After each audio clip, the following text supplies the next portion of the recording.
Now we back with the playing the app series again. This is called Lovestruck.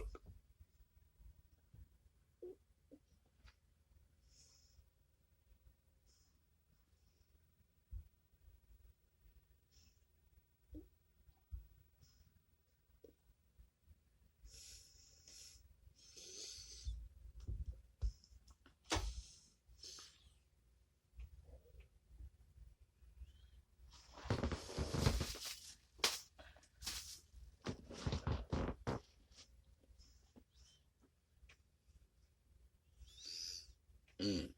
Let's spice it up and say, men, would you prefer a sensual, slow, bird-taking whirlwind romance? Let's try that.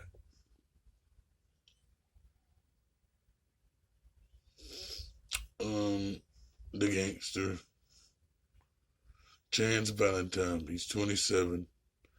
His birthday is April 3rd, and he's 6 feet.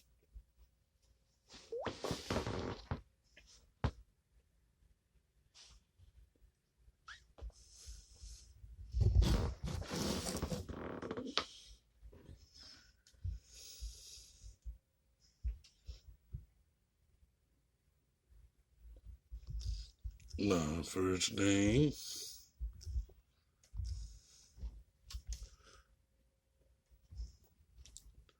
and my last name.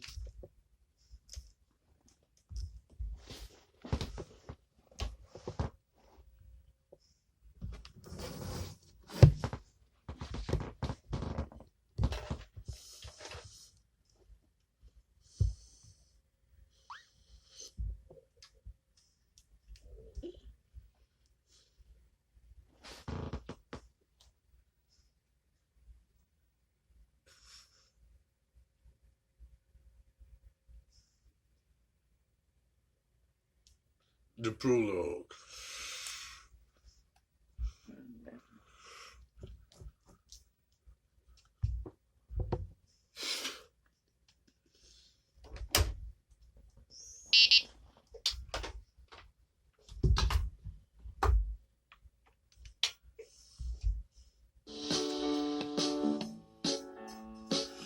The mailbox lid squeaks open as I dig inside,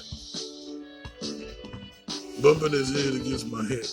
My dog Seymour gets tangled up in his leash. He's still fired up after this afternoon's walk, sniffing around for interesting scents. Let's see. Bills, junk mail. A large postcard stands out among the rest of the usual addressed to me.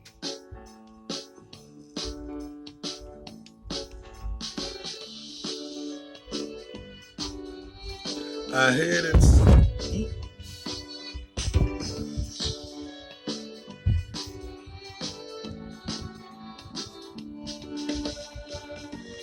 inside and lock the door behind me. Tossing everything else aside, I take a closer look at the postcard. Oh, look, Seymour, it's from Mom and Dad. I bend down and show my dog. He sniffs it curiously before sneezing. Dear Charlotte, having loads of fun on our vacation. Hope you stay safe. Remember to always keep your chin up. I check the back of the postcard.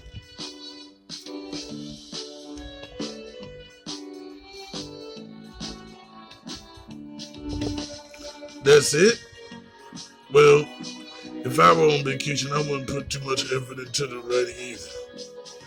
Putting the postcard in my pocket, I hum tunelessly to myself and start making dinner. For the past few days, I've been house sitting for my parents while they're away. No cook ramen while you have a designer stove to work with, kid. Any requests, Seymour? He yawns once and curls up on his favorite spot under the kitchen table. Aye, pasta it is. It's far too quiet here by myself, so I flick on the TV and set the volume on full blast. One of my favorite talk shows is on. Today it looks like they have a guest from the FBI, Mr. Estrada. Please call me Mateo. He gives the interviewer a winning smile and she laughs. I don't blame her. I wonder if all feds are this handsome. So, Mateo, could you please tell us more about the situation with the gangs in our city? Gang activity has been on the rise lately, but the authorities are doing everything they can to keep everyone safe.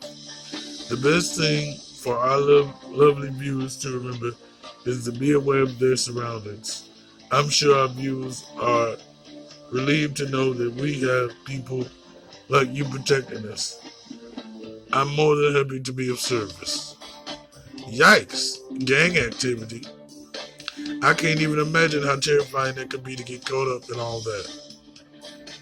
As the interviewer starts to ask more questions, I hear the water begin to boil on the stove, and glass shattering in the living room. Holy shit! Startled, I turn off the TV and froze in place, listening for anything else. Something heavy drops on the carpet. Footsteps. OMG. Sweep the house, leave no stone unturned. Am I being robbed? Blinded with panic, I turn to try to escape out the back door, only to see it wide open. He got the rich gang shirt on, this young thug, and a masked man standing squarely in the center of the frame. Ah. Hey, don't move. He unholsters a gun, pointed it directly at me. Henchman, boss, we found somebody over here. There's a steady drumbeat of footsteps. Multiple people filing into the kitchen. A gangster. The daughter looks like she might know something. Know something about what? There's a safe in the garage. What's going on? I'm gonna say what's going on. I ain't gonna say no police on the way. That ain't gangster. My mouth is dry. My whole body's trembling. But if I don't find a way out of this, I'm dead meat.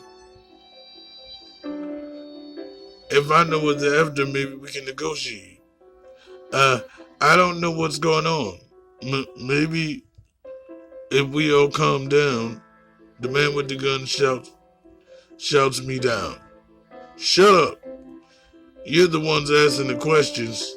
The leader kneels down in front of me.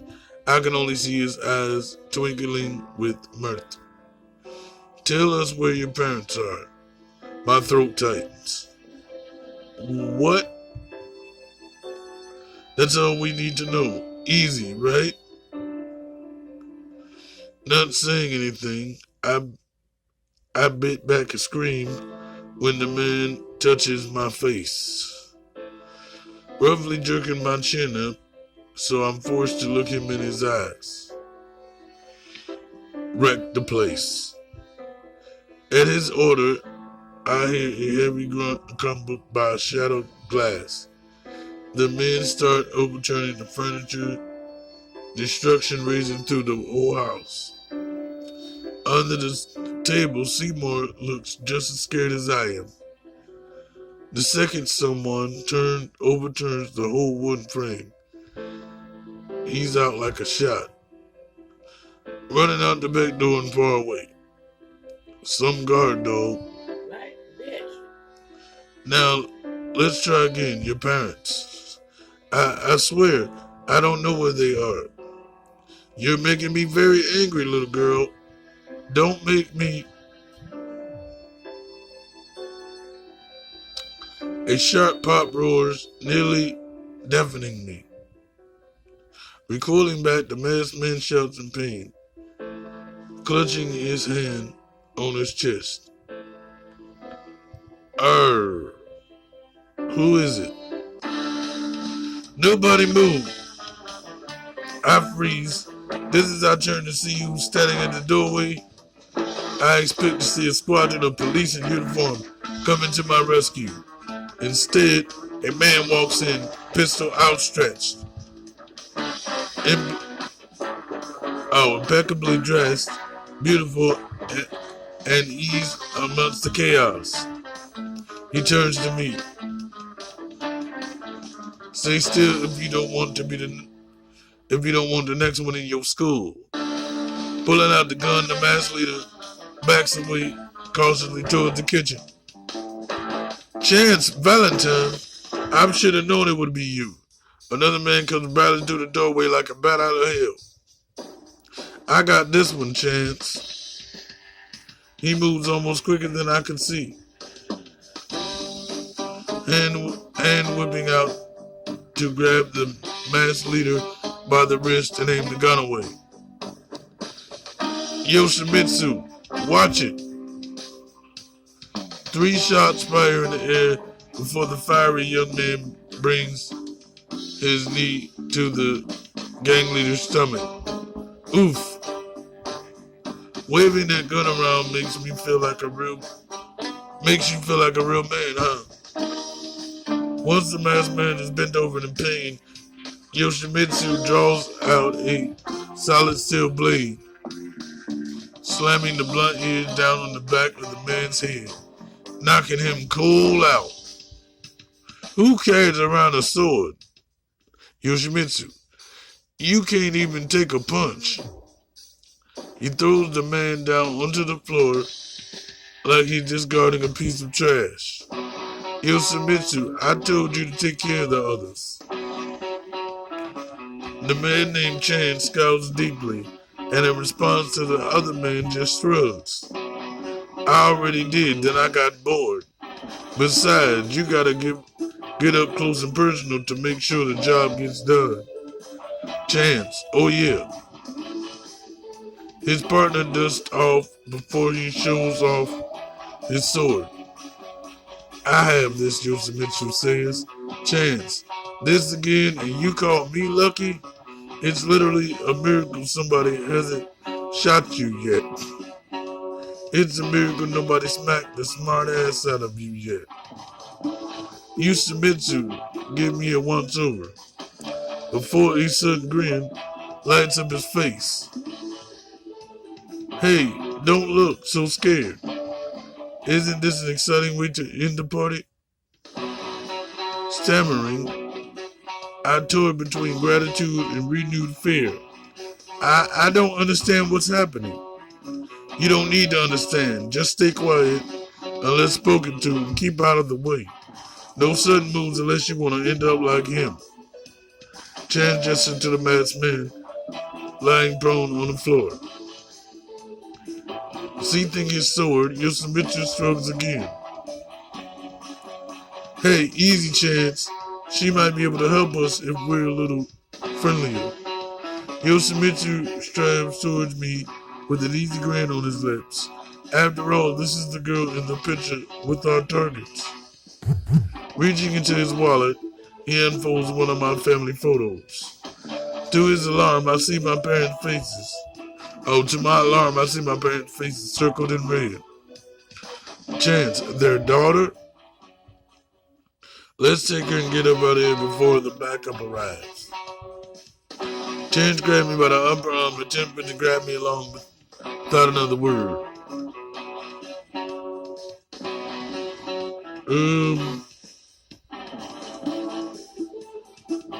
I'm gonna go along with it. If I go with you guys, what's in it for me?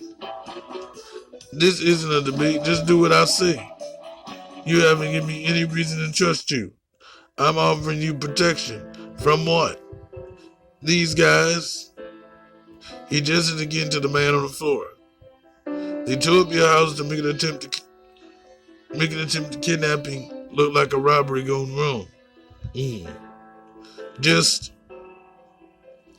I shake myself free of his grasp. Just stop touching me, motherfucker. Fine. Follow me. Swallowing nervously, I do as he says.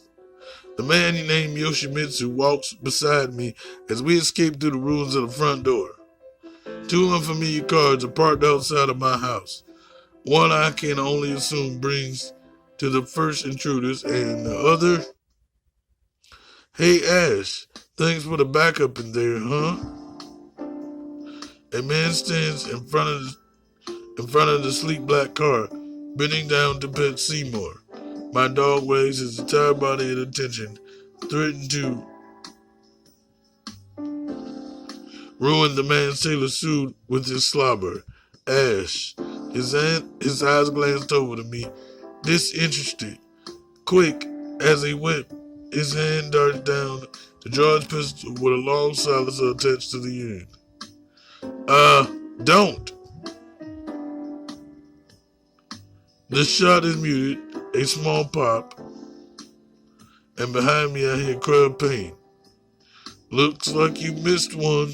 The three of us whirled around to see the last of the intruders sprawl out on my front lawn. OMG. Is he... That's what we pay you for. I guess someone has to clean up your stragglers. Yoshimitsu opens the back door for me. Think he's going for a trip. Seymour hops right inside. Seymour, get out of there. Ash turns to me.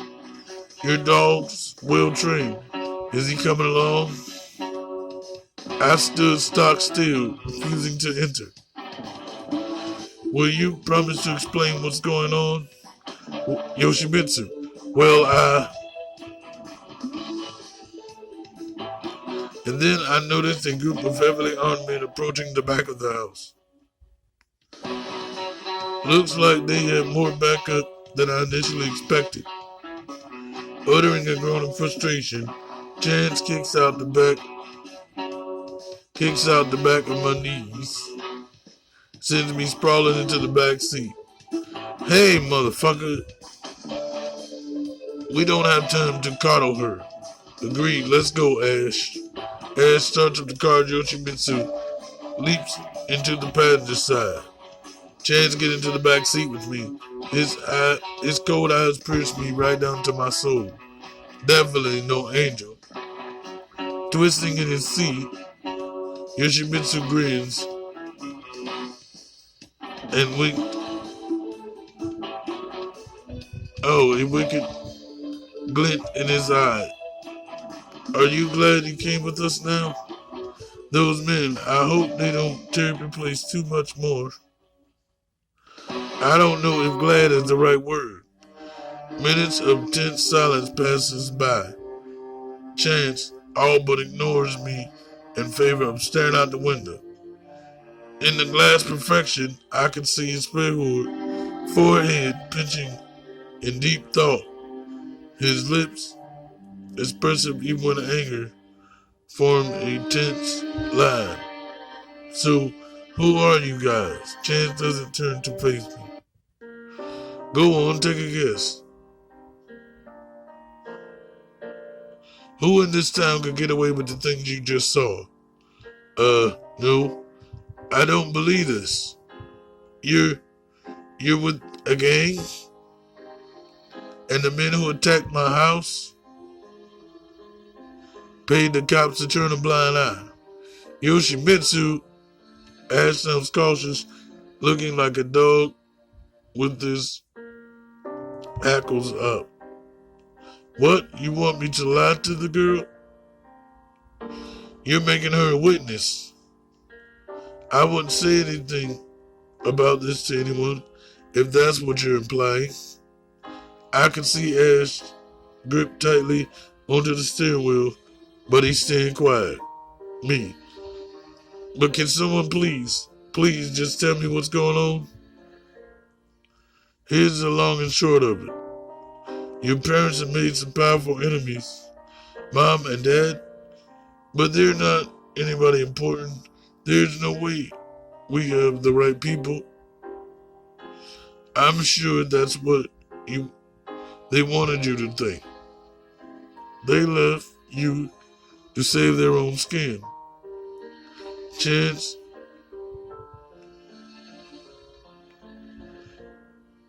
you're the only link to them, so that makes you the next viable target.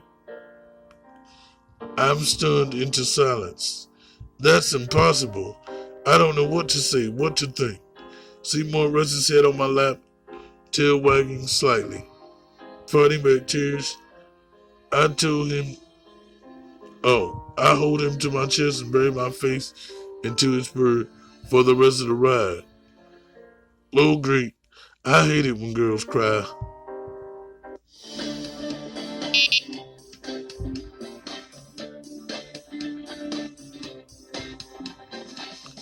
Hours later, we arrive at a silent town I've only seen in gossip rags in the movies. I guess crime does pay.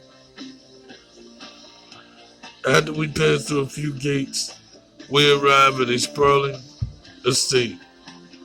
The private road rolls over green hills big enough to build a golf course on or graze cattle, maybe. We pull up in the front of a unlit mansion, all the lights on and the main doors already open. Did one of you leave the doors unlocked again? Must have been Aurora. With how tight she holds onto her money, you'd think she'd be more careful. Is Aurora your boss? A few chuckles ripple through the air. No. Chance leaned over to me, his face uncomfortably close as he locks the back door. No one is the boss of me. Waiting to get away from him, I exit as quickly as I can. Seymour leaps out his wheel, waving around the front lawn with his tail whipping so hard it might fall off. Keep that huge Dalmatian away from me. Seymour's a Harlequin Great Dane. I'm on it, don't worry.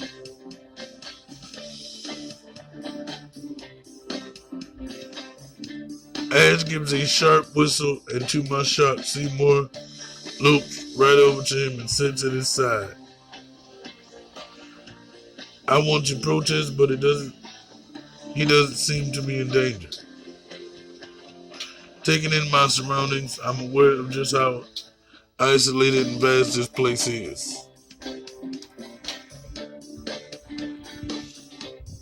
And we'll come back with a part 2 if we get many likes.